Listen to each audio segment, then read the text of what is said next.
ayiwa i ka dɔn k'a fɔ Abdramane Traoré Bunafu naamu belebele in an bɛ a fo k'a waleɲuman dɔn kosɛbɛ kɛ Faruku min nali kɛra hɛrɛ ye Faruku min nali ye silamɛya diinɛ bonyakow bɛɛ lajɛlen dankɛnɛmaya tiɲɛ an bɛ Bahumu den fo k'a waleɲuman dɔn walahi ni foli ka kan a nalen kɔfɛ a ka golokansigi tiɲɛ n'o ye Idriss Seck Umar Kulibali ye Idriss Seck Umar Kulibali ni Ala sɔnna min labɛnnen don ale bolo Bunafu an bɛ sira da ale ma siga foyi t'a la Idriss ale bɛna na o lase an bɛ sɔrɔ ka tɛmɛ ni programme ye siga foyi t'a la baba Bunafu an y'o de fɔ sanga a n'a ka waati tiɲɛ don san 37 belebele in a ye nɔ min bila Alahu subahanahu wa taala ka diinɛ na walahi an b'a dɔn ni caman sɔrɔla nin kɔfɛ tiɲɛ Mamadu diinɛ a bɛna na sankɔrɔ ta ni an karamɔgɔ natɔ ye a ye tɛgɛrɛ fɔ Idriss Selikɛnɛ Kulibali kun belebele natɔ ye Allahu akibar Abdurrahman Bun Auf directeur ko dɔgɔya tɛ kɛlɛ sa abada dusukuntanya o de b'a tiɲɛ Wulibali do nɔrɔ min bɔra nɔrɔ la an bɛɛ lajɛlen k'an tulo ma da tiɲɛ Fariku ko gɛlɛgasigi Wulibali do ale la tiɲɛ an bɛ bɛɛ lajɛlen ladɔnniya k'a fɔ Kaana tile bɔlen 90 to min na ni murumuru fiɲɛ suru ayiwa diɲɛ bɛɛ lajɛlen kolozolen don an na ko karamɔgɔ bisimila أعوذ بالله من الشيطان الرجيم آمين بسم الله الرحمن الرحيم آمين اللهم صل على سيدنا محمد آمين وعلى آله وصحبه وسلم تسليما كثيرا الصلي أما بعد السلام عليكم ورحمة الله تعالى وبركاته وعليكم السلام ورحمة الله تعالى وبركاته نيو دينا وقالade selgana Sheikh Umar Seydou Kulibali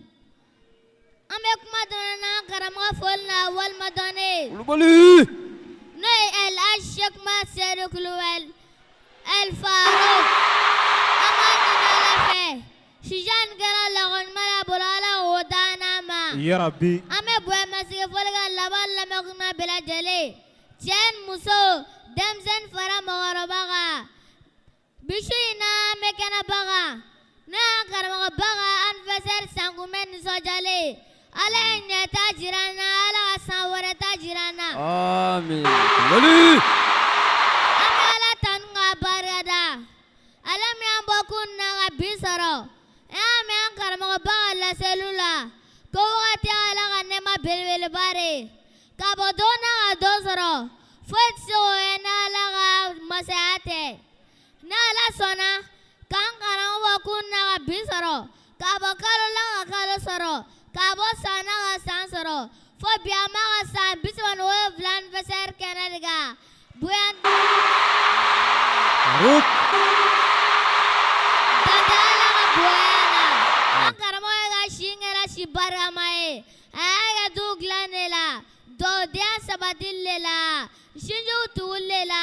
joglanela hakuri Islamé sabatillela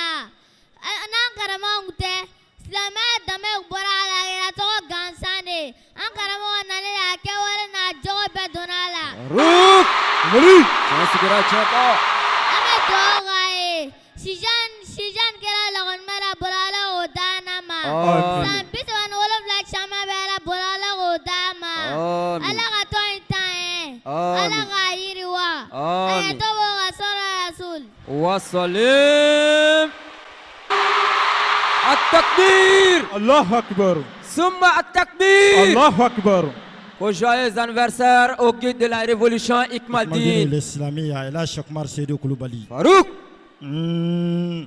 Marukulu naam ne bɛ to ka kuma dɔ fɔ e ye sɔn buna fa fan kurai soden fila maa tɛ se ka don o kɔnɔ k'i tilen soɲɛ kɔnɔ la o ay f'i ka tɛmɛ varanda kɔrɔla de fɛ Kulibali yoy wa siga foyi tɛ a la ne baba jɔra ka nin fɔ tan ayo nin t'i balina ko ye o Allahu akbar ne y'a f'e ye n ko maɲuman bonda n ko nɔfɛntu don Kulibali ni dɔ bɔra dɔ wɛrɛ bɛ mɔnɔ bɔ sigatola o kuma la fɛ an b'an karamɔgɔ fo ni a nɔ fitininw ye kosɛbɛ n'o tɛmɛna ka bɔ sisan Marukulu programme na jɔn de bɛ da awa an karamɔgɔ kan Abdurrahman namu an bɛ wele bila an balimamuso ma n'o ye Nɛnɛ Jara ye ka bɔ Sabalibugukaw fɛ yen Nɛnɛ Jara ala Sheikh Umar Seydou Kulibali a nɔw Abdurrahman kɛnɛ ninnu ka a fitininw de bɛ yira tiɲɛ Wulibali do dɛ an balimamuso bɛɛ lajɛlen b'a dɔn Allahu Akbar kɛnɛ kan kɛnɛ kan ko de don ninnu bɛɛ lajɛlen tiɲɛni de se t'o ye k'u ye Faruku lamɛn ka sɔn ye a ye min fɔ o ye Ala ta ye. Ayiwa an bɛ sira di an balimamusow ma. Silamɛya a fɔ silamɛya tɔ tora yecogo ni kumakan de ye a bɔra kɛwale ɲuman ani dusukunnasiri ɲuman na. Allahu akbar. N'a fɔra ko ka diinɛ in k'a tiɲɛ kan ko ka silamɛya dɛmɛ a tiɲɛ kan o ye ka ɲani de daminɛlen. Tɔɔrɔ tɛ tɔɔrɔ ye, masiba tɛ masiba ye, degun tɛ degun ye fo Ala jugu k'o bɛɛ da i kan. N'o tɛ jamana min mɔgɔ fanba ko a ye silamɛ ye, jatɔw ko 95%. N'a fɔra ko ka silamɛya k'a tiɲɛ kan ko ka kɛwale ɲuman ni dusukunnasiri ɲuman ta, dɛmɛbaga de kan ka ye o tigi la, nka kɛlɛba man ka ye o tigi la. Nka mɔgɔ min ye diinɛ in kalan k'a sidɔn a ti bala o la. Kira Muhammad Mustafa ko kisi ni nɛɛma bi a ma. A ko ne ma sira diinɛ in na a juguw ɲɛ, nka ne siranna mɔgɔw ɲɛ, mɔgɔ minnu ye diinɛ tɔgɔ wele u yɛrɛ la k'a sɔrɔ u tɛ diinɛ in na. Kabiri silamɛya kunfɔlɔw la, diinɛ in bɛ nin bolo de kan. Wa cɛ o cɛ ko i b'i sen da kira sennanɔ la fo gɛlɛyaw de ka da i kan. N'o sabali tɔgɔ ɲuman de ye, i bɛ se ka Ala ka bonyaw sɔrɔ. Anw bɛ Ala de tanto ka a barikada. Ala min sɔnna ka anw suganti, segin ka anw kɛrɛnkɛrɛn ka bɛn ni a ko cɛba dɔ tile. Min fɛnɛ cɛsirila k'a jija ka kira jɔyɔrɔ fa a ka wagati la. A kɛra ɲɛjɔyɔrɔ ye silamɛya ni silamɛw ye. A kɛra jigisigiyɔrɔba ye silamɛw ye sira bɛɛ lajɛlen kan. Jogoko la ani danbe ni hɔrɔnya ni maloya makarani na. A kɛra yeelen de ye ka dibiw bɛɛ lajɛlen duga. A kɛra jigisigiyɔrɔ ye silamɛw ye. An bɛ Ala de fo k'a barikada ni a ye. A kɛra dungare de ye silamɛw b'u yɛrɛ filɛ ni min ye n'a sɔrɔ u ka ɲi wali kelen n'u man ɲi. A kɛra dalilu de ye diɲɛma bɛɛ ye min yelen b'a to Ala ka bonya n'a ka nɛɛma kelen don ka minnu fili u yɛrɛ ma k'u lasegin u kɔ. N'o de ye Bawumɔnɛ ka dangele ye. Baba Seyidu ka ŋaniya ɲuman. Imaalu dini jigiya. N'an b'a wele ko Umaru El Faru. Awa nkalon ni tiɲɛ farabaga kɔni a cɛsirila kosɛbɛ diinɛ in nɔfɛ. I n'a fɔ Ala b'a ka jɔnbaw lajarabi cogoya min na, Ala y'a yɛrɛ lajarabi kosɛbɛ. O dɔ de ye bangebagaw tanyali ye k'a to denmisɛnniya la. Ala sɔnna ka bangebaga musoman minɛ a la k'a to san 1 bonyanko de la. O min kan ka hinɛ ani makari ɲɛsin I ma denya kɔnɔna la. A bangebaga cɛman fɛnɛ fatura k'a to san 8 wali san 10 bonyanko de la. O min kan k'i kɔlɔsi ka don I ni juguyaw cɛ. Ni filatanyalen k'i to ni siyakɛw la, ni Ala farangaba tɛ, I ka diɲɛlatigɛ ɲa man di. Ko fila de don. Ni hinɛ damatɛmɛ ma kɛ sababu ye k'i tiɲɛ, gɛlɛya damatɛmɛ o bɛ kɛ sababu ye k'i tiɲɛ. Bangebagaw tanyalen kɔfɛ, Ala ni gɛlɛyaw sababuya la, a ka kalanw danna sira la. Kalan tiɲɛnen, a ɲɛsinna min ma, o de kɛra tayariya ye ni somɔgɔw yɛrɛ ka laɲini ye. San damadɔ tɛmɛlen kɔfɛ, min latigɛlen bɛ Ala fɛ, o nana bila kɛnɛ kan. A ko a bɛna segin Ala ka diinɛ kalan de ma, sabu a ye kumakan laban min mɛn a fa da, o de kɛra a ka kalanko ye. O yɔrɔ de la sa n badenw, daga wulila Soŋalama ye. Sabu mɔgɔ ma sɔrɔ min y'o hakilina in dɛmɛ a bolo. O ko nana falen tɔɔrɔw de la, lakalebaw bi dɔ fɔ min na. O sanga de la, a kɛra kelennamɔgɔ ye. Kanu min tun bɛ ani mɔgɔw ni ɲɔgɔn cɛ, o yɛlɛmara ka kɛ bɛnbaliya ye. Ɲɔgɔn kan fɔ min tun bɛ ani mɔgɔw ni ɲɔgɔn cɛ, o yɛlɛmara ka kɛ kɔniya ye. Diɲɛ min tun bɛ ani mɔgɔw ni ɲɔgɔn cɛ, o yɛlɛmara ka kɛ goya ye. O b'an miiri jigin don na, don min kira Muhammad Mustafa ye kiraya wele da, ni maganka bɛɛ banna a la. Segin a b'an miiri jigin, kira bɛnna kɛ Abu Talib, o bɛ fatu don min na, o min tun ye kira ka jigilamɔgɔba ye. O b'an miiri jigin don na, an ba Kadija, kira furumuso, o bɛ fatu don min na, o min kɛra mɔgɔ fɔlɔ ye ka tugu kira la. miiri jigi donna don min kira bɛ hijira ka bɔ Maka ka taa Madina juguw jɔlen a fagali kan segi o b'a miiri jigi kira ba fatu don na a buwayi kɔfolo kɔnɔna la sɛ mɛrɛkɛ b'a fɔ a bɛ an ba n'Aminata ni sanuma in minɛ an ba Aminata b'a fɔ a bɛ kira de gɛrɛ a yɛrɛ la ya Muhammad kun rajulan ya Muhammad kun rajulan dakurunya kelen fɔ ko saba a ko e Muhammad kɛ cɛ ye o cɛ in de kira dɛmɛ a ka diinɛ baara la fo kira bɛ sa waati min na o y'a sɔrɔ a ka kira diinɛ dafalen bɛ a bolo wa an karamɔgɔ yɛrɛ jantora nin kumakan in de la a ko a ye kumakan laban min mɛn a fa da o de ye aw y'aw janto Umaru ka kalanko la a kana sɔn a ka kalan ka tiɲɛ o de y'a to a ye gɛlɛya babaw cogoba ka kulujanw yɛlɛ ka wolongotow tigɛ fo ka se nin kuma in ma nka n badenw jɔn k'a kɛ Ala ye o de ka gɛlɛn nka Ala k'i ka kɛlen sara o ma gɛlɛn Ala ma dɛ o de kama aw ɲɛ bɛ Faruku wasali la bi i k'i ma ludi ni jɛdenw ɲɛfɛ n'a ko an ka sa an tɛ balo an bɛ Ala de fɔ ka a barikada Ala min sɔnna ka Faruku kɛ an ka kuruwa ye Faruku yɛrɛ ye kira bɔn fɛn ɲɔgɔn ɲɛ a ka jogow ani a ka walew la Ala sɔnna hali lajarabu minnu ye kira sɔrɔ ka karamɔgɔ tɛmɛ a sira bɛɛ lajɛlen fɛ i n'a fɔ an bɔra k'a ɲɛfɔ aw ɲɛna cogoya min na ne lamɛnbaaw Faruku bange ka se bi ma a kuma ma janya kosɛbɛ dɛ san 37 nka Ala sɔnna ka ko minnu kɛra i b'a ye ni si kuntagala surunmanin kɔnɔ segi Ala kisɛra k'a tɛmɛ sira minnu fɛ ni si kuntagala surunmanin kɔnɔ maa dɔ ye san 1000 bange i ma se k'o kɛ an delila k'a fɔ nin kɛnɛ in kan yan an karamɔgɔ tantɔ ye bakɛnɛ de ye i bɛ min filɛ f'i ɲɛ dan i ti kanku ye a la waati n'a tɔgɔ kama an bɛ kuntagala surunmanin kɛ kuma la k'a fɔ kira bɔfɛn ɲɔgɔn ɲɛna jogo ani danbe la k'an ka layidu bi a nɔ la an ye layidu min ta a ye k'a fɔ k'an b'a dɛmɛ diinɛ baara la n'an ni n'an ka nafolo ye karamɔgɔ a dɔw ni poto minnu filɛ nin i ka ɲɛsin olu ma k'olu bɔ o ka fisa i k'a fɔ k'i b'an ka layidu tila an na karamɔgɔ ye ka taa n'i kuntilenna ye dɔrɔn saya de bɛ yen nka segin kɔ tɛ abada hakɛto bɛ nin kan sɔli ala alhamdulillah rabbil alamin an badenw an bɛɛ lajɛlen bɔra sa k'an balimamuso lamɛn minnu bɛ kɛnɛ in kan yan nɔ segin minnu yɛrɛ tulo b'an na fiɲɛ siraw fɛ ni wasa tɛ fila ye nin bɛ kelen lase silamɛ diinɛ in ma nka Abdurahman e ko nin kun bɛ kɛ wa ni le 22 juin ma se ko n'i y'a mɛn jɔnni kunna i b'a fɔ ko sababu ɲuman tiɲɛ don an b'a fɔ Faruku ye ko joyeux anniversaire wallahi san 37 caman bɛ dali masa fɛ yarabi ala k'o kalifa morikɛ amin allahumma Abdurahman i bɛ tɛmɛ n'a ye nin t'i baasi ye Marukulu an b'i fo cɛkɔrɔba Tɔma namu awa programme kɔni ɲɛkuru sɔrɔlen don tiɲɛ Faruku ka bonya n'an ko an b'an da don a la su in na awa baara wɛrɛ ti kɛ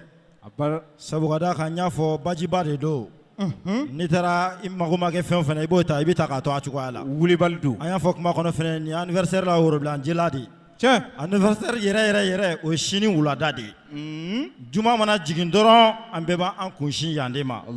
Faruku yɛrɛ ye jɔn ye an bɛna jira Ala ka jɔnw na yan tiɲɛ cɛkɔrɔba Tɔma namu awa min bɛ i bɛ tɛmɛ n'o ye programme ma k'i bolo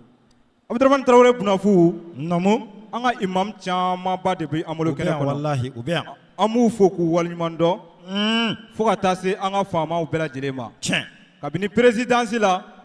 fo ka taa se service kelen-kelen bɛɛ lajɛlen ma tiɲɛ don an b'u bɛɛ lajɛlen fo k'u waleɲuman dɔn o ni foli ka kan ko nisɔndiya fiɲɛ de ci bɛ dugukolo kan bi kojugu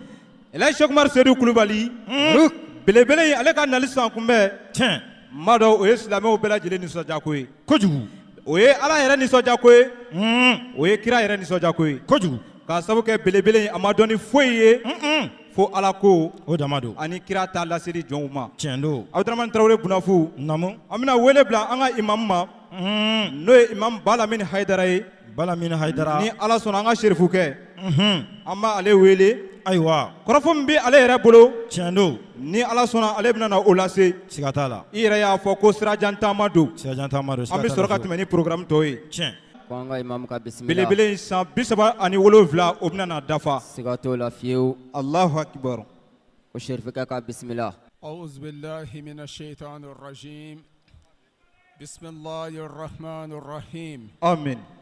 اللهم صل على سيدنا محمد الفاتح لما أغلق والخاتم لما سبق آمين. ناصر الحق بالحق والهادي إلى صراطك المستقيم آمين. وعلى آله حق قدره ومقداره العظيم آمين. وبعد السلام عليكم ورحمة الله وبركاته. وعليكم السلام ورحمة الله وبركاته. Ambadi Islamou, au folien ko feni kishi folikai, no Islamia folikai, mi no aljinadun ka folikai. Ya Rabbi Allah ma nyini ala fe, ala miye anke a fobaga e jena ya, ala ka anfara a fobaga ka aljine kono. Amin. O tɛmɛnen kɔfɛ an bɛ sɔli kɛ danfɛnw na samanci kan ani danfɛnw na kuntigi n'o ye Muhamadu ye sallallahu alaihi wa sallam. O kɔfɛ su in na an b'a fɔ alhamdulillah, an bɛ ala tanu k'a barikada, ala ka nɛɛma na nɛɛma minnu n'a ka ca n'an tɛ se k'a jate k'a ban. O nɛɛma ninnu Alahu subhanahu wa ta'ala a bɛ olu ta ka segin segin waati bɛɛ lajɛlen na. I n'a fɔ su in na an bɛ o nɛɛma kɛnɛ dɔ kan. Adamaden ka san yɛlɛma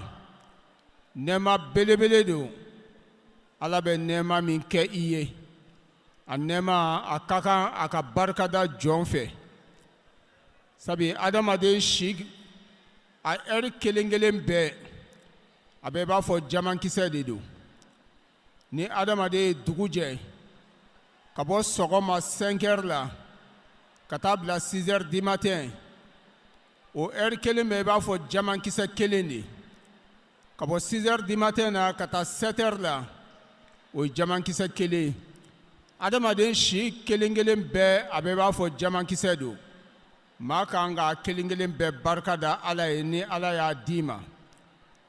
I bɛ to la fɔ kalow bɛna yɛlɛma ka tila ka laban ka san yɛlɛma. O tuma n'Ala ye san yɛlɛma i ɲɛna, o ye nɛɛmaba de ye. Alahu subhanahu wa ta'ala a ye min kɛ i ye. An bɛ o nɛɛma barikada, an bɛ o kɛnɛ kan bi, n'o ye Sheikh Umar Seyidu Kulubali. Alhamdulillah, a bangeni Ala fɛ ka se bi la, a ye san 30 ani san 7 a y'o sɔrɔ. O ye nɛɛmaba ye, nɛɛma min ni Ala kan ka fo a la, ka Ala barikada a la, ka sababu kɛ n'i y'a lajɛ kabakoba bɛ ko in kɔnɔ. Alahu subhanahu wa ta'ala a ye nabi ɲuman fɛn fɛn ci, n'a bɔra nabi ɲuman damadɔ la, a bɛɛ cira Ala fɛ ka diinɛ baara daminɛ u si san 40 fo n'a kɛra nabi ɲuman damadɔ. O nabi ɲuman damadɔ, nabila Isa bɛ o la. Kabi a bangena don min na, Ala y'a kɛ nabi ɲuman ye k'a kɛ kira ye. Nabila Zakariyaw, a denkɛ Yahaya, o bangenen kɔfɛ a si san 2, Ala y'a kɛ nabi ɲuman ye k'a kɛ kira ye. O ye nabi ɲuman damadɔ ye. N'o tɛ nabi ɲuman tɔw fɛn fɛn bɛ yen, a si san 40 Ala b'u kɛ kira ye ka sɔrɔ k'u ci Ala ka jɔnw ma, mɔgɔ sɔrɔ kana jɔnw kanda. Nka an balimakɛ n'o ye Sheikh Umar Seyidu Kulubali, si ma san 40 dafa fɔlɔ, nka Ala sɔnna jɔn minnu kanali sababu ka bɔ a la, o kɛra maa bayirika caman ye, ka sɔrɔ si yɛrɛ ma san 40 a m'o dafa fɔlɔ. Nabi ɲumanw bɛ ci Ala fɛ si hakɛ min na, mɔgɔ sɔrɔ ka na Ala ka diinɛ lase. O de kosɔn a bɛ to ka fɛn min fɔ a la waati bɛɛ, ko ayatullahi fi diin, ko Ala ka kabako don. Ni an y'a lajɛ, an bɛna lajɛ k'a fɔ nin ye kabako belebele ye Ala fɛ. An kan ka Ala barikada nin na kosɛbɛ kosɛbɛ, ka duwawu kɛ ala min ye ɲinanta yira an na ala ka san wɛrɛ ta ala k'o yira an na Amin. ala k'a ɲɔgɔnna caman yira an na Amin. san 37 caman bɛ ala bolo ala k'a caman di an ma Amin. ni ala sɔnna ka si ni kɛnɛya di an ma a bɛna fɛn kɛ ala ka diinɛ la min tɛ nin ye a ye min kɛ ka ban bɛɛ lajɛlen ɲɛ bɛ o la o ma se fɔ ma o ma se lakali ma diinɛ baara in a kɛnɛya ala k'a di an bɛɛ lajɛlen ma ala k'a sijan di an ma ala k'a garisɛgɛ di an ma Amin. ala min ye ɲina anniversaire yira an na ala ka san wɛrɛ ta yira an na Amin. ala k'a ɲɔgɔnna caman yira an na Amin. ciba hɔrɔma kosɔn sɔli ala muhamadi wasolim ayiwa i ka dɔn k'a fɔ directeur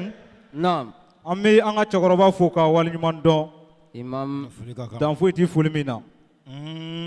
bunafu namu cɛkɔrɔba tɔma sira jantaama don tiɲɛ don hali sisan an bila kɔrɔfɔw kɔnɔ aw ka dɔ fɔ cɛkɔrɔba tɔma an b'an ka sirifikɛ fo ka waleɲuman dɔn namu madukulu ne y'o fɔ kumaw la Ayiwa. kɔnɔ minnu ye sugu kelen olu de bɛ jɛ ka pan ɲɔgɔn fɛ Allahu akbaru. ni alimami ninnu an nisɔn ka di n'u ye fo ka se a kɛnfɛn la Siga t'o la. sabu ka d'a kan olu yɛrɛ fɛnɛ jɛra n'a ye ka tugu faruku nɔfɛ Tiɲɛ. ko min b'a da ko ala t'a dɔn ko tiɲɛ don Ayiwa. awa ko f'u ka awa tiɲɛ in kɔkɔrɔma don de awa sa madu kulubali Naam. halisa i bɛ jama hakili jigi sigi sababu ye min ye Ayiwa. an ka kumala minnu bɛ yan an bɛ hakɛto dafalen ɲini u bɛɛ lajɛlen fɛ Ahan. madu kulubali baara programme kow don O don. n'o tɛ maa min bɛ kuma i la i t'o tigilama sara sɔrɔ Abada. o kuma la fɛ ɲamakalaw kuma ma tigɛ u la u ka yɔrɔnin faamuya an bolo programme min bɔra awa a kun ka d'an ye Aw. kuma ninnu caman o kala tɛmɛ i n'a fɔ an bɛ ka discours la tɛmɛ cogoya min na ka kɔn seko seli ɲɛ kɛnɛ kɔnɔ Kosɛbɛ. nka o de ma se ka sabati o de ye a kɛ nin cogoya in na tan Ayiwa. o tuma an b'o hakɛto dafalen ɲini an ka kumakɛlaw fɛ n'o tɛ an ni olu an taalan de ye ɲɔgɔn ye Allahu anw akbar. tɛ se ka ɲɛ olu kɔ i n'a fɔ u yɛrɛ tɛ se ka ɲɛ an kɔ cogoya min na Tiɲɛ. a bɛɛ lajɛlen ye ko kelen de ye kolokɔnɔmɔgɔ bɛɛ lajɛlen sagaw ye ba tigɛcogo ɲuman ye Kosɛbɛ. o tuma kumala tɔ minnu bɛ yan Ayiwa. madu kulubali k'u k'o yɔrɔ yafa minɛ an bolo Kosɛbɛ. an ma kuma tigɛ o la wagati ni a cogoya de don O don. madu kulubali Naam. awa an ka sirifɛkɛ ka awa kɔrɔfɔw kɔfɛ jɔn de dan b'o kan Abdurrahman Bunauf. naamu An ka dɔnnibaaw o caman bɛ an bolo kɛnɛ in kan yan imamuw la wajulikɛlaw la. u caman bɛ yan Abdurrahman an b'o de fɔ sanga ni wagati Mhm. imamuw ka hadara ni kɛnɛ ninnu kan. tiɲɛ Abdurrahman kalan ni bilasirali tɔ tɛ min kɔ o y'o de ye. tiɲɛ don Faruku bɛ ka min fɔ bi ayiwa walahi dɔnnibaa fɛn o fɛn tɛ tiɲɛtigi ye. tiɲɛ Dɔnnibaa fɛn o fɛn bɛ yen k'o ka laseli tigɛ Alahu subahanahu wa taala kelen yɛrɛ kama. Ayi Abdurrahman n'o ye Faruku kunnafoni mɛn k'a bɛ se u ka sigida la. siga foyi t'a la Ayi o t'i ye bilen. tiɲɛ An bɛ an ka imamu wele n'o ye imam Mamadu Konate ka bɔ Para Jikɔrɔni. imam konate para jukɔrɔni Ayiwa ni folikan min bɛ ale fɛ segin dugawu min b'a fɛ an bɛ sira di ale ma ale bɛ bɔ k'o lase. ko imam ka bisimila Hali bi ka foli di lamɛnjɛrɛjɛkuluw ma u ni foli ka kan kanda tile bɔlen sira fɛ 90 tomina ni murumuru fiɲɛ suru. mali kɔnɔ ani mali kɔ kan U m'a ye diɲɛ gɛjɛ fɛn o fɛn nka an ka foli b'u ye ko imam ka bisimila. أعوذ بالله من الشيطان الرجيم amin بسم الله الرحمن الرحيم amin Amin. اللهم صل على سيدنا محمد Amin. وعلى آل سيدنا محمد وسلم Salim. bara silamɛw bɛɛ bɛɛ lajɛlen fo kɛnɛ in kan yan an faw ani an baw n'o ye an ba sanuma ninnu ye ani an fa minnu sigilen bɛ kɛnɛ in kan yan ani an karamɔgɔw ani an ka sirifuw ani an ka ɲɛmɔgɔw ani tɔndenw yɛrɛ n'o ye ikimalu diini tɔndenw ye n b'a bɛɛ lajɛlen fo bi suba in na bi anniversaire kɛnɛ in kan yan n'o ye kɛnɛ belebeleba nin ye ne n'o ye waliɲuman dɔn kɛnɛ ye ani ala barikada kɛnɛ alhamdulilayi ka silamɛw wele ka na ko ka duwawu k'a ye masa min ye ɲin si in dama n'o ye san 37 ani wolonwula ye a kan ka ala barikada ka ala fo ko min kɛra o kɔnɔ a ma dogo maa la dɛ ko min kɛra o kɔnɔ a man dogo maliyɛnw na a cɛ n'a musow baara mun kɛra a kɔnɔ a ma dogo diɲɛ maa la abadan hali ni m'a ye i b'a ye internet sanfɛ baara mun bɛ ka kɛ diinɛ kɔnɔ cɛsiri min bɛ ka kɛ diinɛ kɔnɔ alhaji sheikh umaru kulubali fɛ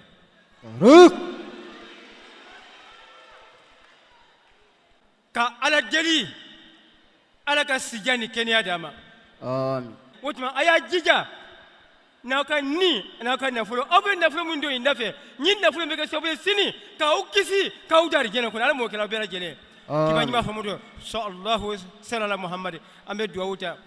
اللهم ربنا آتنا في الدنيا حسنة وفي الآخرة حسنة وقنا عذاب النار آمين ربنا أنزل علينا مائدة من السماء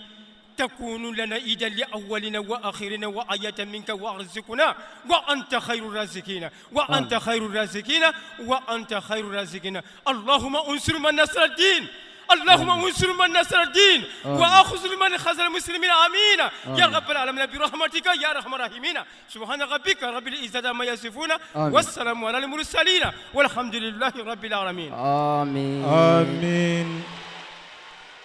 أيوة إيكا دفع فو عبد الرحمن تراوري بنافو نامو أمانغا تغربا فوكا والإمام دون imam kunati ani foli ka kan aya fo cogo min na a tɛ tɛmɛ o kan tiɲɛ don Abdurahmane Traoré nɛgɛ kaɲɛ fu o semɛw tiɲɛ o kɔrɔ b'a jira belebele in siga foyi t'a la 37 nin y'an dolen o kɔnɔ manil fard Allah manil jabbar Allah manil muhi Allah manil mumit Allah wahid la ilaha illallah muhammadun rasulullah sallallahu alaihi wasallam bunafu faruku ye san 37 dafa sisan tiɲɛ n'a bɛ faruku fɛ a tɛgɛrɛ fo la an ka mɛn Ibali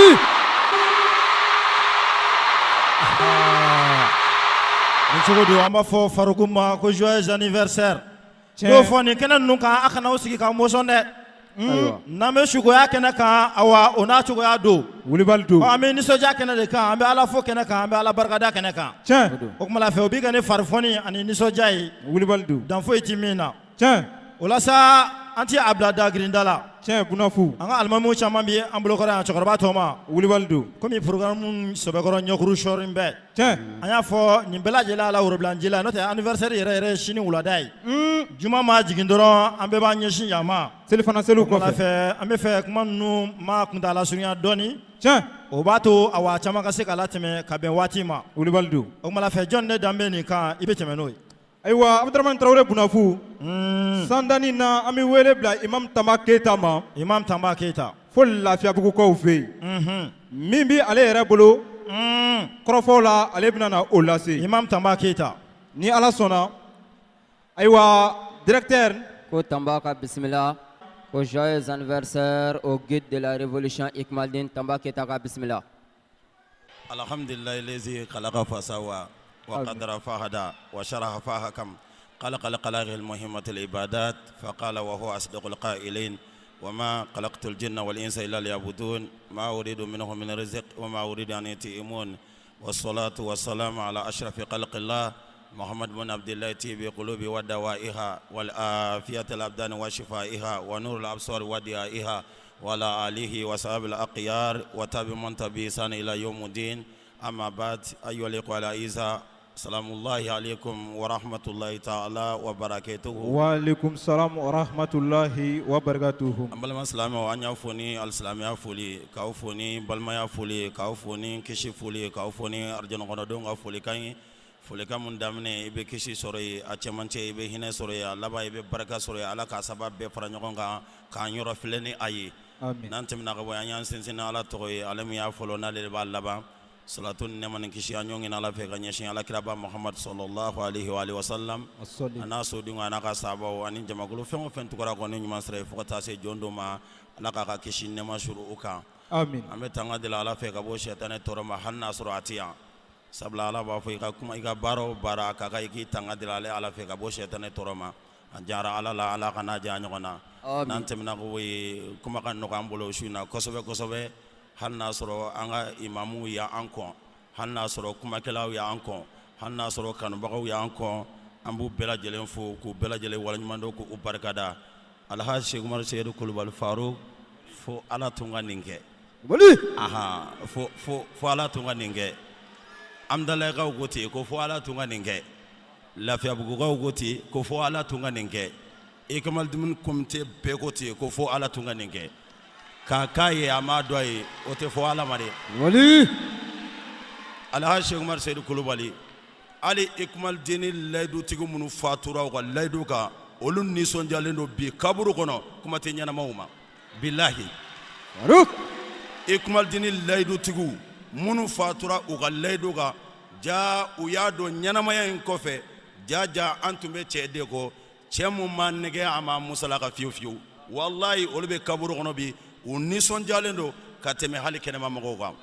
yoro ni shu ni sonjara kenema mago tabeke togodi ologonta dantola de donc ambe ala Sheikh Umar Seydou Kulubal foka wala nyumano ka barkada anni sonjalen do kosboke zowe anniversaire te haramu yede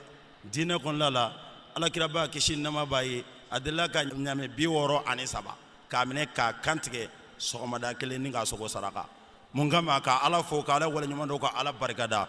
o ikmal dini mo nayi ninke amba fo ay kira ka sunna do nyanama ya sallallahu alaihi wa sallama ambi farugu fo ni kenen ka wala nyumando ka abarkada ni yake alay alaba akiye donc take halbi ebe ka ke e ga laydu do ko bamanon ga sanado ko dugubla o ko kusalla dawliye kuma te lada musigira ala ko yereka ala fone ala wala nyumando na ala taniga sabla e kal grande do ko ketin dabla fiu oni fana ala ka fitin doronye farugo ato babe kofe muntene ne fitin doronde ala nara sona nan kunshimbe amina se ansero la wala me kuma kuntakara surunye kuma kala ugacha la fegoba ugaw ni sonjalendo bi kosobe amdala ko yere fana ni sonjalendo sabla onde jatigu sambi saba an wolofla achama hali kontil taba obe ala fe ala ko kala fani karam go shila ala ka shijan danama ala ka kena danama ala ka lamun danama ala kana jugunta ala kana jugusala aqul qawli hadha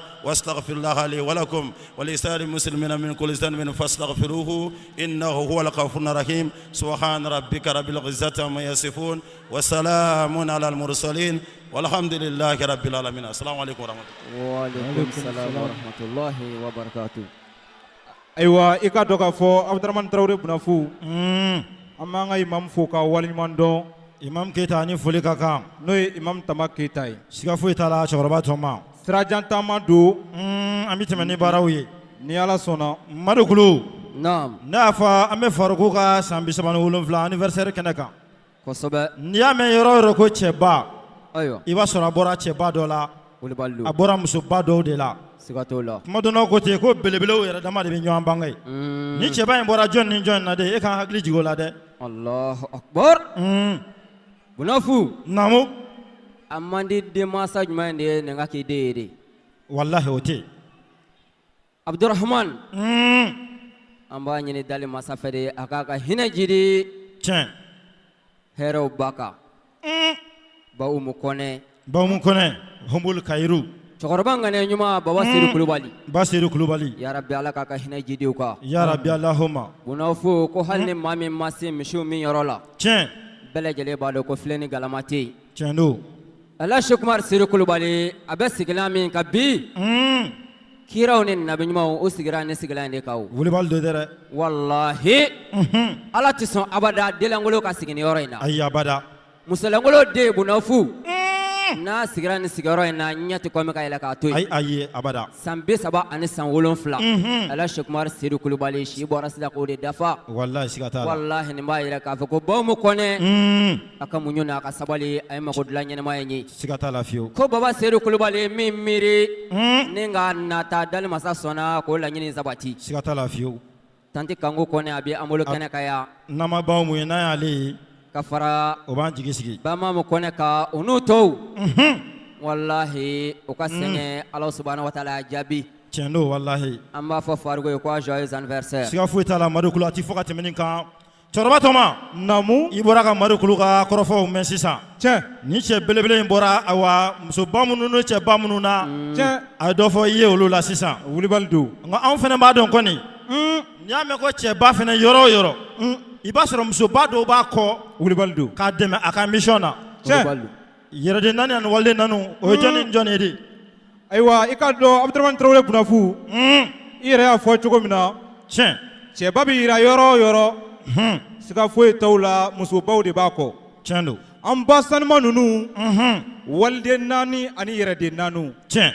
bunafu i k'a dɔn k'a fɔ n'i donna Faruku fɛ yen bunafu n'i kamana ganlen don i bɛ nisɔndiya bilahi bunafu n'i donna Faruku ka denbaya la namu wolomali tɛ yen tanti Awa Danba tanti Sitanfunɛ Kulibali an b'a hawawu tɔgɔ ma tanti Sire Tarawele tiɲɛ bunafu ninnu ye bɛɛ lajɛlen de minɛ kalanden o ni denw tɛ bɔ ka dɔn wallahi u tɛ dɔn ka bɔ ɲɔgɔn na a yabada bunafu belebele in ka sotigi ninnu an baw an b'u fo o ka kan walidenw nani na tiɲɛ k'u fo walidenw ladonni na siga t'a la fiyewu n de ye an ka belebele in ale ka sotigiw ye siga foyi tɛ a la u yɛrɛ ka foli bi an bolo yan o ni foli ka kan u bɛɛ lajɛlen bi an bolo kɛnɛ kɔnɔ yan sirajan taama don an b'an karamɔgɔw ka foli cogo la n'o ye Malimatu Kani ye a n'a dɔgɔnin tɔw bɛɛ lajɛlen u bɛ yan awa Ustaz Mohamed n'o ye golokansigi yɛrɛ ye a n'a dɔgɔninw i yɛrɛ ɲɛ b'u la podium sanfɛ wulibali don ni ye belebele ninnu ye yɔrɔ o yɔrɔ i bɛ nin fulɛri ninnu ye a kɛrɛfɛ ye wulibali don n'o fɔ ninnu yelen yɛrɛ b'anw nisɔndiya kuma o la ka tɛmɛ Faruku yɛrɛ kan Allahu Akbar sabu Faruku ye 37 sɔrɔ ka ban o kɛra sijɛ ye ka ban tiɲɛ nka ninnu min wulutɔ don sa Faruku sen ma se ka yɔrɔ min sɔrɔ an b'a dɔn ninnu b'a bila ye wulibali don Ala k'an ɲɛ mɛn u la amin awa an bɛ tɛmɛ n'a ye sirajan taama don Madu Kulu jɔnni ne bɛ tugu o la de Abdurrahman Bunaf an bɛ wele bila an karamɔgɔ ma n'o ye Ahmed Bagayoko ye ka bɔ Jikɔrɔni Para la Para Jikɔrɔni Abdurrahman ni folikan min bɛ a yɛrɛ fɛ tiɲɛ sigi dugawu min bɛ a fɛ a bɛ bɔ k'o lase Imam Bagayoko k'a ka bisimila an bɛ kɛnɛ min kan an karamɔgɔba n'an ka sababu ɲuman ala Sheikh Umar Seri Kulubali Ayatullahi fi dini ale ka san 37 anniversaire nisɔndiya an b'o kɛnɛ kan o don an bɛ palais des sports kɔnɔna la alhamdulilayi a se 2000 la ko karamɔgɔ ka bisimila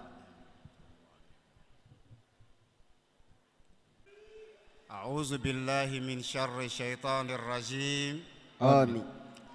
بسم الله الرحمن الرحيم الحمد لله رب العالمين آمين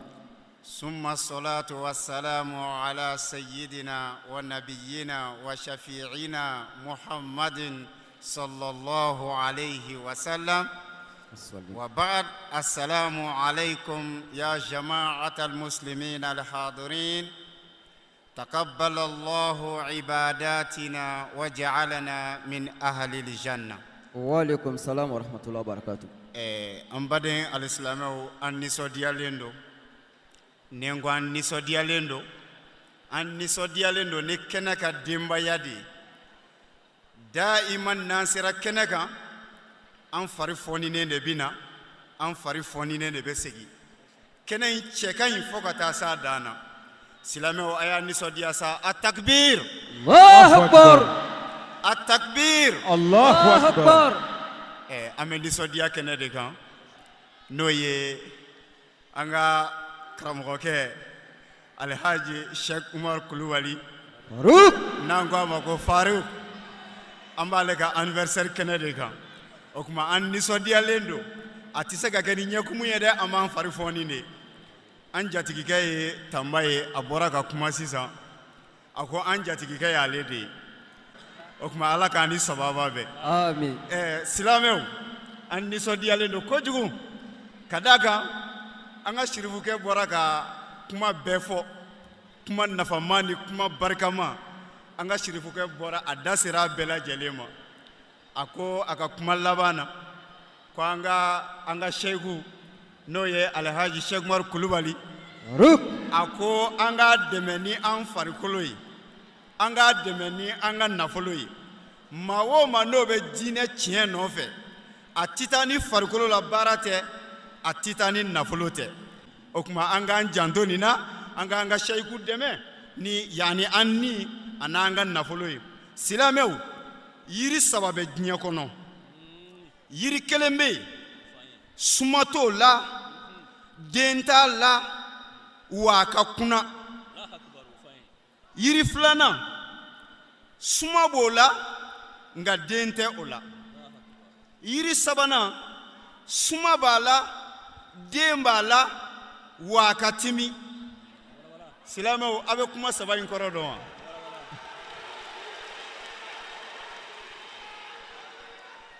a fɔlɔ n'o ye suma tɛ jiri min na wa den t'a la ale jɔlen do ten kɛrɛ a tɛ mɔgɔ si nafa wa n'i gɛrɛl'a la fana a b'i sɔgɔ ŋɔni de b'a la aw b'o dɔn wa o ye jipu donna minnu bɛ quartier kɔnɔ pantalon donna minnu bɛ quartier kɔnɔ muso pantalon donnaw ani muso mini jipu donnaw silamɛw aw minnu tugura fariku nɔfɛ n'aw bɛ ikmal dini tɔn na n'aw ye hijabu biri a y'aw janto jipu donnaw ni mini jipu donnaw la carré kɔnɔ aw yɛrɛ dama a ye ɲɔgɔn bolo minɛ a ka kɛ ɲɔgɔn fɛ a ka jipu donnaw ni mini jipu donnaw to yen ɲɔtɛ u b'aw mago sa diɲɛ na u b'aw mago sa lahara ala k'an bɛɛ kisi ka bɔ a ma silamɛw cɛw fana ta fan aw b'o dɔn wa minnu bɛ wuli sisan ni n'u bɛnna dɔrɔn i b'a sɔrɔ u ka kulusi yɛrɛ tɛ k'u labɔ e n'u bɛnna dɔrɔn i b'a sɔrɔ kulusi yɛrɛ bɛna ɲini ka feerekew sen na u taamatɔ f'u k'u waga ka tagama ɲɔtɛ u julankolon bɛ bɔ a ma se ne ka détail caman d'i ma dɛ i yɛrɛ b'a kalama e min n'i b'i ka quartier kɔnɔ o tuma aw minnu ye cɛw ye n'aw k'aw bɛ ikimal dini tɔn na a y'aw janto olu la a k'aw yɔrɔ janya ka bɔ o la n'aw ma farati olu la u b'aw ka diɲɛ tiɲɛ aw bolo u b'aw ka lahara tiɲɛ aw bolo ala k'an bɛɛ kisi ka b'u tɔɔrɔ ma silamɛw yiri filanan suma bɛ min na nka den tɛ a la o ye maa minnu bɛ diɲɛ ɲini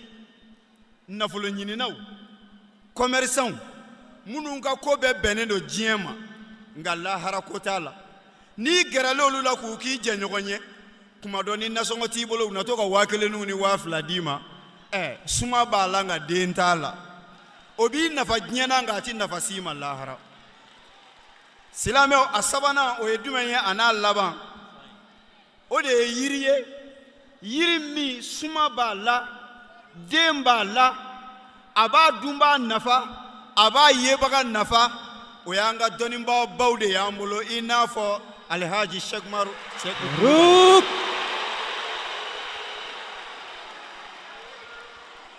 n'i gɛrɛl'a la a b'i nafa n'i gɛrɛl'a la suma b'a la n'i gɛrɛl'a la den b'a la an bɛɛ ko alhaji Sheikh Umaru Kulubali Sheikh Umaru Kulubali a ɲɔgɔn tɛ a ɲɔgɔn tɛ a ɲɔgɔn tɛ tiɲɛ don a ɲɔgɔn tɛ o nka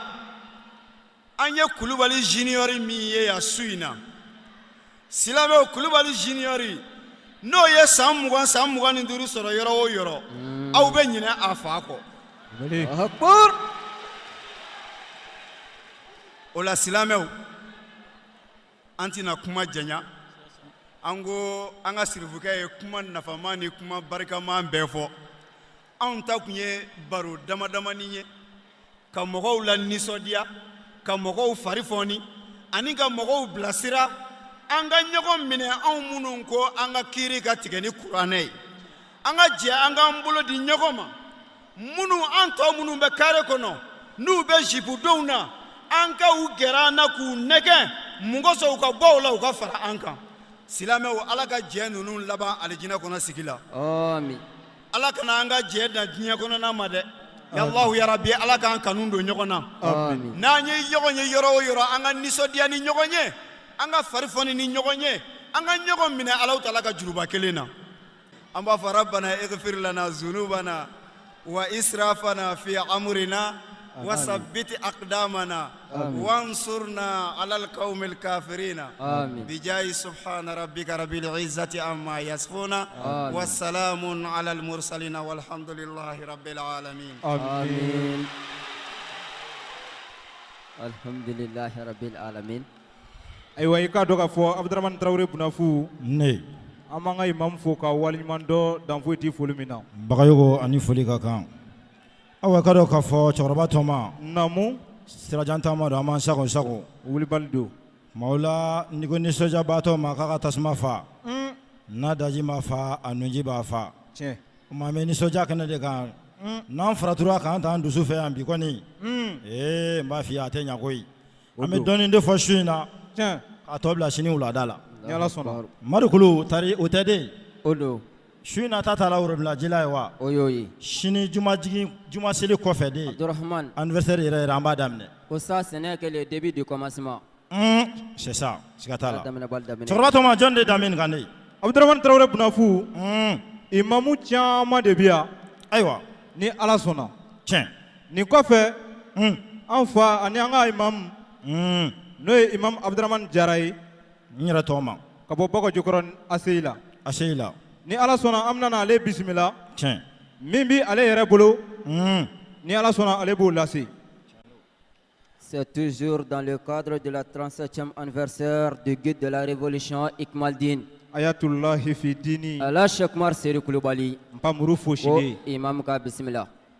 Alhamdulillah. Assalamu alaikum ya jama'at al-muslimin wal muslimat. Wa alaikum salam wa rahmatullah. Alhamdulillahi rabbil alamin. Alhamdulillahi alladhi hadana li hadha wa ma kunna linahtadi لولا أن هدانا الله نحمده ونستعينه ونستهديه ونعوذ بالله من شرور أنفسنا وسيئات أعمالنا من يهد الله فهو المهتدي ومن يضلل فلا هادي له أشهد أن لا إله إلا الله وحده لا شريك له وأشهد أن محمدا عبده ورسوله صلى الله عليه وعلى آله وأصحابه ومن تبع لهم بإحسان إلى يوم الدين وبعد السلام عليكم يا جماعة المسلمين والمسلمات. وعليكم السلام ورحمة الله وبركاته. بديو أما فون إسلامي أفولي كاي أني بديا كماكا أني كلمة كماكا أنو سجالي نكنا يكا مي نكنا باني مي كنا نروماني أمي على فوكا بركدا الحمد لله. Amin na baabe fo ni kene kan an ka imamiw an ka don babaw an terew an jɛɲɔgɔnw an bi bɛɛ lajɛlen fo ni kene kan mbadenw an bi hɛrɛ kɛnɛ de kan an bi nisɔndiya kɛnɛ de kan awa an bi ala barikada kɛnɛ de kan ala barikada min ni an balimakɛ ani an ka karamɔgɔ ani an ka segu alhaji umaru faruk a ka san 37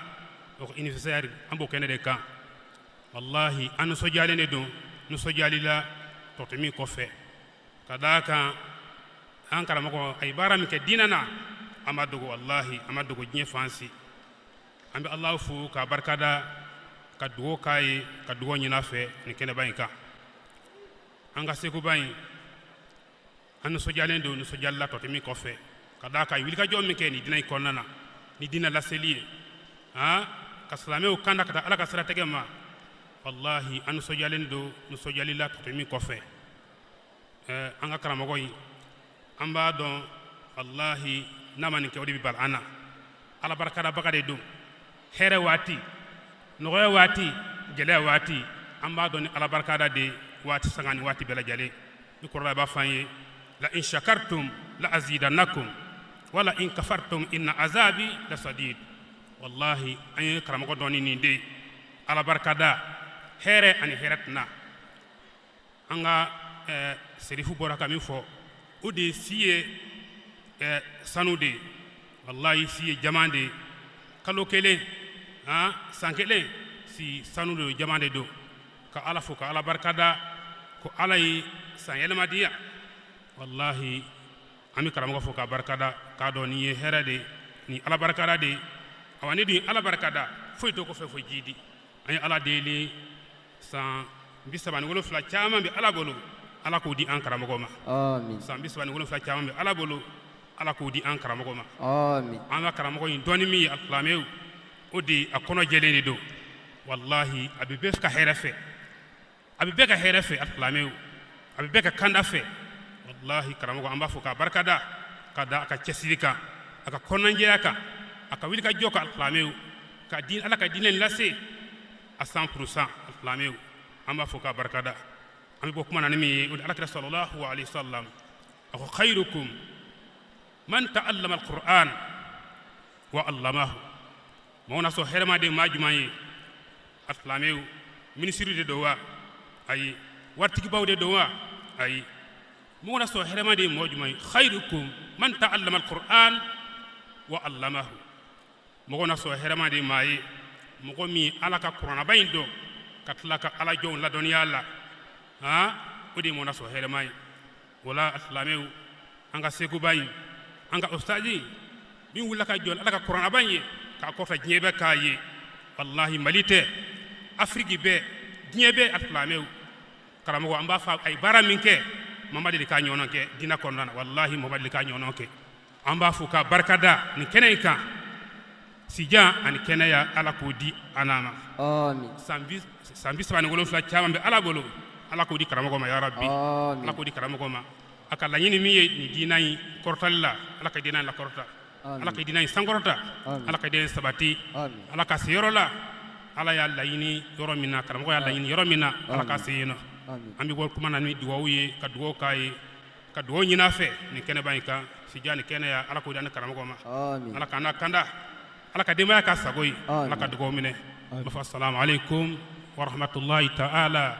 wa barakatuh. Waalaikum salam warahmatullahi wabarakatuh. Ami angka imam foka wali mondo dan foita foli mina. Ani foli ka foiti ala. Awa madukulu. Naam. Wati se bakoro janfara. Asobe. Ibala je ka kuma to bela jelen fara ɲɔgɔn kan ya. Aywa. Imam ma kɛ ka denw ma ka hakɛto ɲini imam tɔw fɛ. Awa bɛɛ lajɛlen k'i wasa o ta la waati cogoya kama. Alima min dan bɛ nin kan i bɛ kuma tɔ bɛɛ lajɛlen fara ɲɔgɔn kan ni Ala sɔnna ka kuntagala surunya ɲini o bɛɛ lajɛlen bolo. Pour baara ninnu ka se ka koro cadeau dɔw bɛ yen olu kan ka di teliya la. Kɔfɛ kɔrɔ bɛ sɔrɔ ka di Sekoba yɛrɛ ma i bɛ tɛmɛ n'a ye. Kosɛbɛ Abdurahman bin Auf. Bi su in na an bɛ kɛnɛ kan yan sini wulada. Wa o y'a yɛrɛ yɛrɛ ye. Tiɲɛ. N'Ala sɔnna min ma ɲɛ bi su in na sini wula inshallah o bɛna ɲɛ an bɛ wele bila an ka imama n'o ye Imam Muaz Damele. Imam Muaz. Ka bɔ Bakɔrɔbabugu la. Bakɔrɔbabugu la. Sanga ni wagati an bɛ faamu ɲuman ɲini an ka dɔnnibaa fɛn o fɛn bɛ kɛnɛ in kan yan. Tiɲɛ. Abdurahman ni wagati cogoya t'a ŋunya kanu bɛɛ lajɛlen ka dɔ fɔ. Siga t'a la. Sabula Ala Sheikh Umar Seydou Kulubali. Walahi dan tɛ morikɛ in bonyaw la. Siga t'a la fiyewu. Imam Muaz an b'ale bisimila. Ka yira bɛɛ lajɛlen na hali bi anw minnu bɛ k'a lamɛn arajo hɔrɔnya sanfɛ. Kana tile bɔli. An bɛ hamdala ase 2000 la yan nɔ.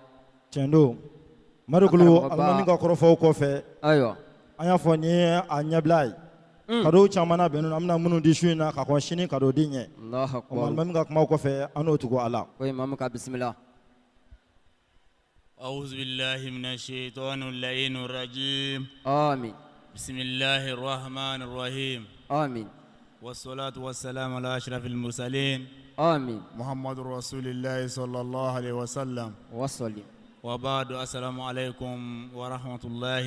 وبركاته وعليكم السلام ورحمة الله وبركاته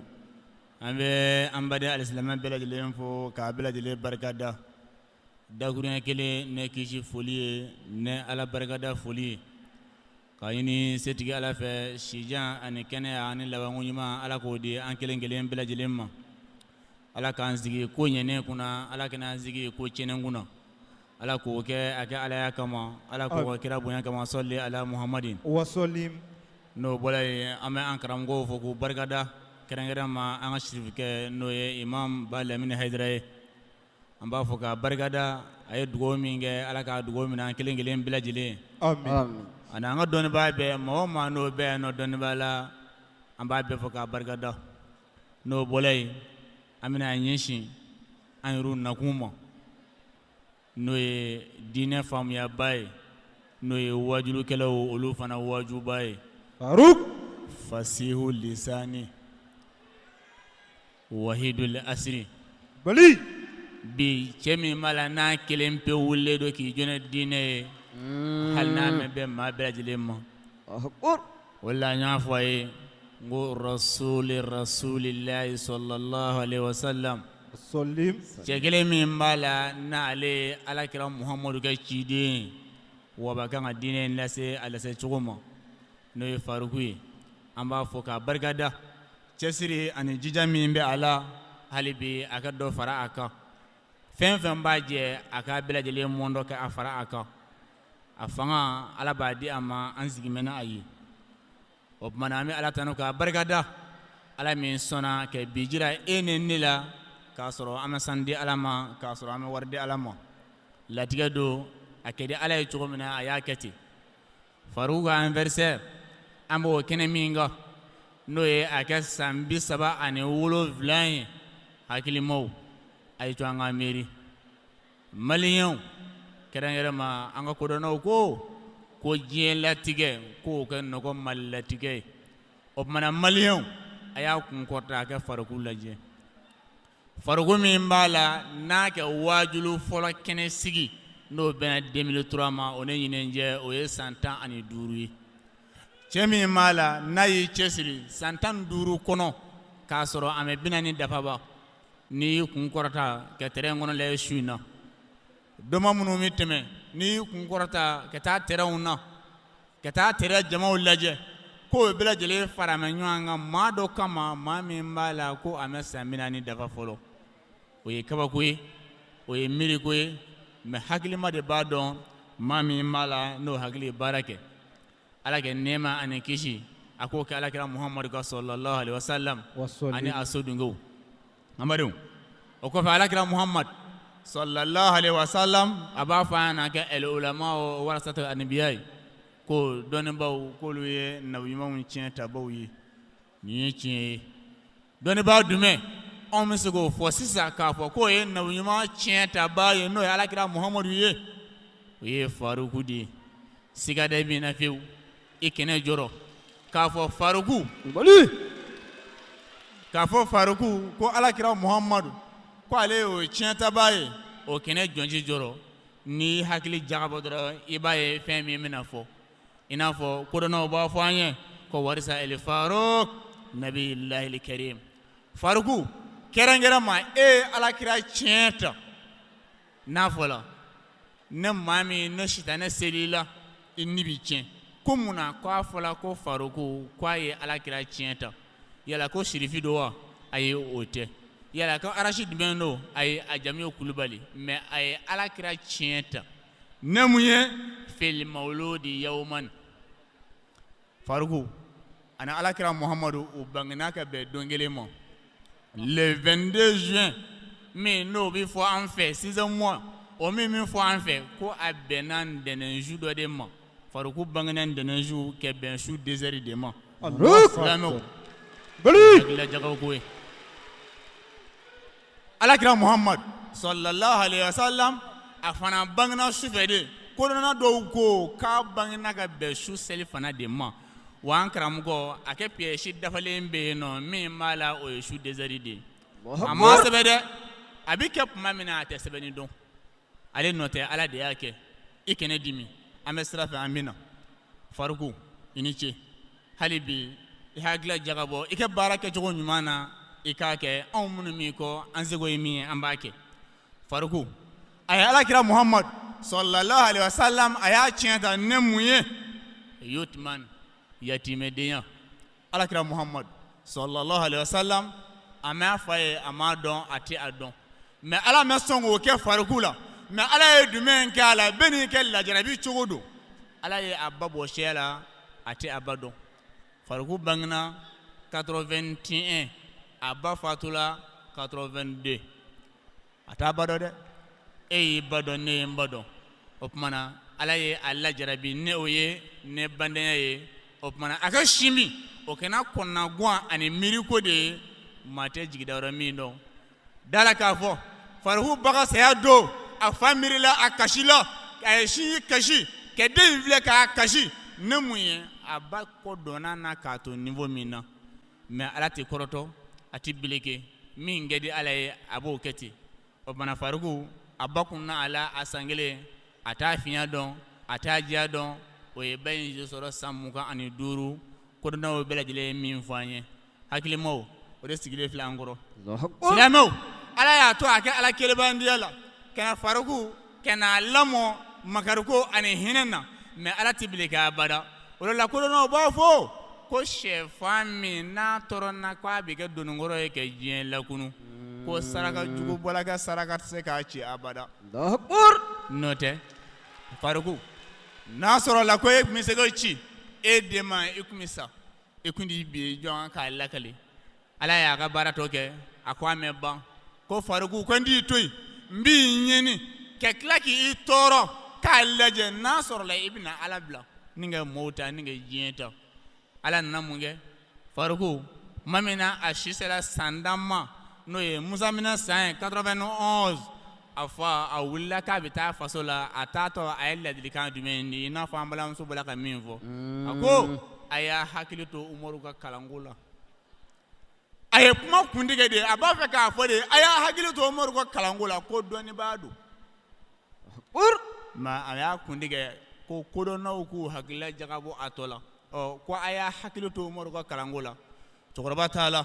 Faruku ye kuma in mɛn mais a ɲɛmɛ da a fa kan o kɔfɛ a y'a sɔrɔ a bɛ so kɔnɔ cɛkɔrɔba t'a la a ka taali la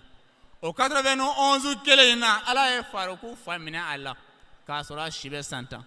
Faruku ala ye ko kɛ dɛ anw faw b'an bolo anw baw b'an bolo mais anw jogow tiɲɛnen don mais ala ye taw bɛɛ minɛna k'a ban pewu k'i jarabi k'i lajɛ n'a sɔrɔ la i bɛna ala bila ni ka sɔrɔ ka diɲɛ ta o min fili ala ma o min fili yɛrɛkun ma o min fili k'i kɛ diinɛ ɲɛɲini i kula n'i yɛrɛ ye o de la adamaden bɛɛ lajɛlen y'i yɛrɛ Faruku e y'i yɛrɛ ye i bɛ den minnu sɔrɔ o denw y'u yɛrɛ ye u tɛ ka foyi ye fo u yɛrɛw o tuma na ala nana a kɛ baara kɛ ka tɛmɛ n'a ye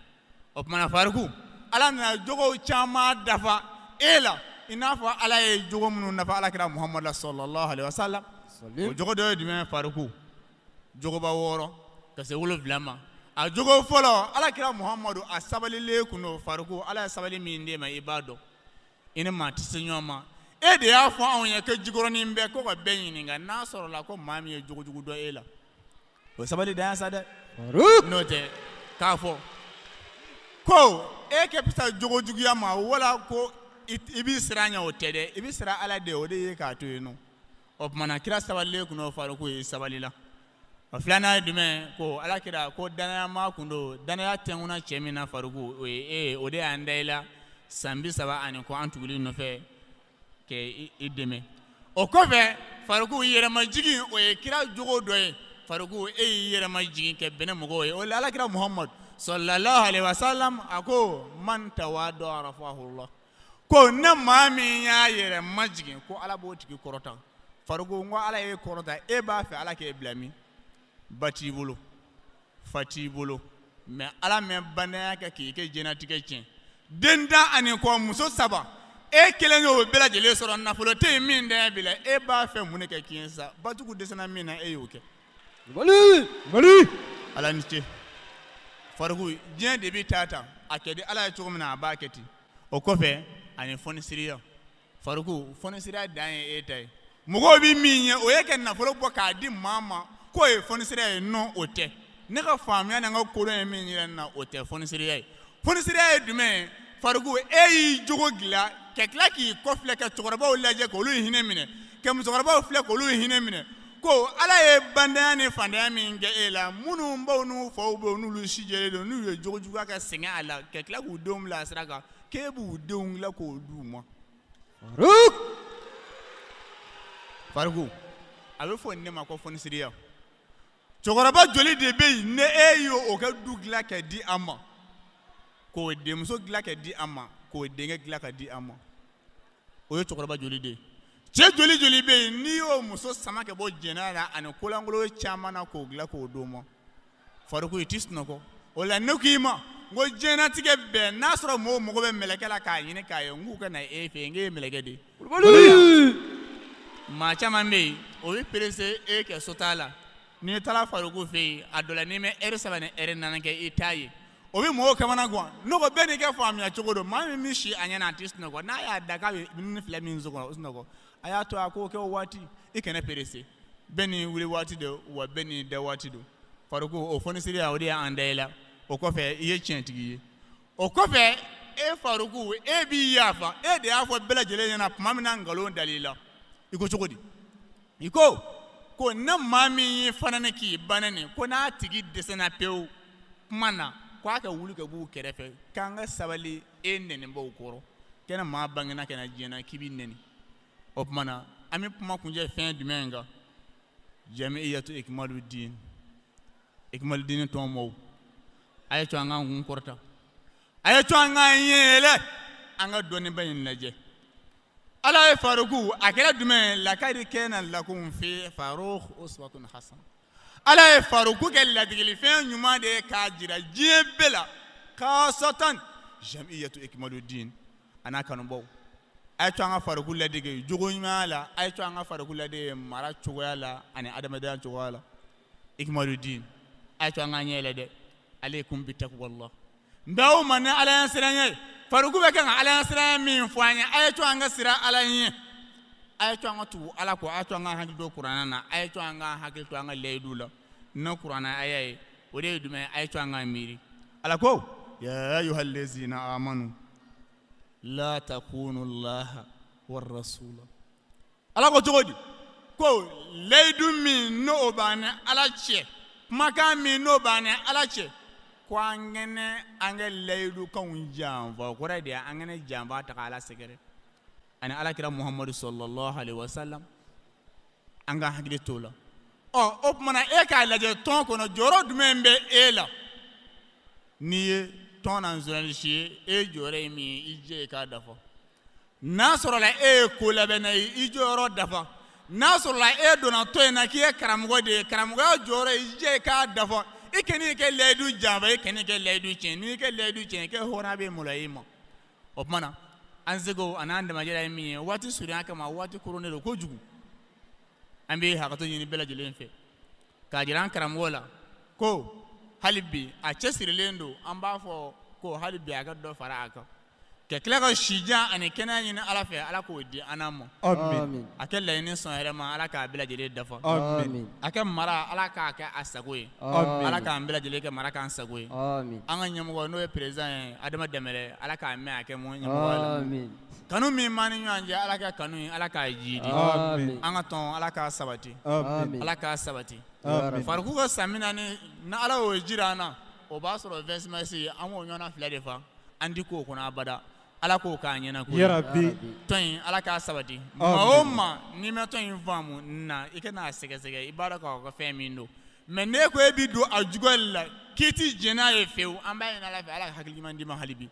n'i tɛ sɔn hakili ɲuman ma ala k'i yɛrɛ kɛ k'i yɛrɛ kun saraka amin ala kɛ i gɛrɛjɛgɛ bɛɛ pɔnze ma amin ala k'i sigi sɛku kan amin ala k'i nɔni k'i don ɲɔgɔn na amin i ka miiriyaw ala k'a bɛɛ tiɲɛ i bolo amin an b'a ɲini sɛti ala fɛ n'a sɔrɔ i jɔlen don ala k'i sigi amin n'i sigi mɛ ala k'i da amin n'i dalen don an b'a ɲini sɛti ala fɛ ala ye ɲangata min kɛ karuna ma ala ka dugukolo cini ye yarabi t'i da a bɔgɔbɔgɔ la an b'a ɲini ala fɛ ala k'o dugawu minɛ an ye ala k'o kɛ a kɛ alaya kama ala k'o kɛ alakira muhamadu kama sɔli ala muhamadin wasalim an bɛ an ka imamu fo ka waleɲuman dɔ danfoyi ta foli min na ani foli ka kan abdurahman bonawuf namu imamu a bɔra ka nin minnu fɔ sisan walahi ka taa fɔ k'i bɛ taa bagajigiyɔrɔ n'o tɛ dɛ siga foyi t'a la cɛkɔrɔbaw bɛ an bolo kɛnɛ kan yan nɔ bɔ adama kan a sigilen bɛ kɛnɛ kan n'i y'a ɲininka nin na a b'a bɛɛ lajɛlen seereya ye tiɲɛ don walahi madukulu i y'a fɔ cogo min na a ti fɔ ka tɛmɛ nin kan siga t'o la an bɛ bonawuf muwazi fo waati cogoya kama sa awa an bɛ kuntagala surunyan cogo ɲini baara in na ayiwa an y'a fɔ nin y'a daminɛ ye fɛn caman kun labɛnnen don an bolo su in na waati cogoya kama olu bɛɛ tɛna se k'a latɛmɛ bilen o kama an bɛ su in na ta yen awa kumaw ka sira kan an b'a kuntagala surunya yan wulafɛla b'a la nisɔndiyafɛnw camanw de labɛnnen don o kun fɔlɔw an bɛna fɛɛrɛ kɛ ka olu lase sisan dɛ setigi ala fanba ka jɛ ye ayiwa o kuma la fɛ kanuɲɔgɔn caman de ye awa ka dɔn k'a fɔ nisɔndiyafɛnw labɛn ka dɔw la u y'a kanu Faruku ka san 37 dafa in na k'u ŋaniya jira Faruku la min na o kuma la fɛ nin bɛɛ lajɛlen ka dɔgɔ Faruku la o mais an b'a dɔn Ala bɛna wasa o la sa an n'a hakɛ to dafalen ɲini an ka Sekoba yɛrɛ fɛ kado ninnu ka ca dɔɔni a gale o dɔ bɔra i ka dɔn k'a fɔ Bukadɛri Sɛnpara yɔrɔ ale kɔni kɛlen bɛ ka dɔn k'a fɔ ka kuranɛ sigilan ani kuranɛ yɛrɛ fɛnɛ labɛn ne kuranɛ dira Faruku ma a dira a dibaga ma an b'a fɔ tigi wɛrɛ tɛ kuranɛ la bi n'ale tɛ c'est ça o kuma la fɛ an bɛ sira di awa Bukadɛri Sɛnpara ma awa a ye kuranɛ sigilan min labɛn Faruku kama a ka wuli ka o lase Seko ma sigi a ye kuranɛ min labɛn n'o kan ka sigi a sanfɛ o fɛnɛ ka tugun o la ni Ala ka jɛ ye o kuma la fɛ Bukadɛri Sɛnpara ale ka wuli n'o tɛmɛna ka bɔ yen an ka cɛkɔrɔba n'o ye Boasi ye escalade 2018 min dira Faruku ma événement don Sokɛkura ale fɛnɛ y'o tile labɛn warijɛ la ka escalade in porte clé labɛn warijɛ la o fɛnɛ bɛna se san Joyeux anniversaire, joyeux anniversaire à toi, Cheikh Umaru Coulibaly. Anga nisondia Faruku bangena, tare Faruku bangena. Anga nisondia Faruku bangena, tare Faruku bangena. Anga nisondia Faruku bangena, tare Faruku bangena. Anga nisondia Faruku bangena, tare Faruku bangena. Anga nisondia Kabago bangena, tare Faruku bangena. Anga nisondia Noro bangena.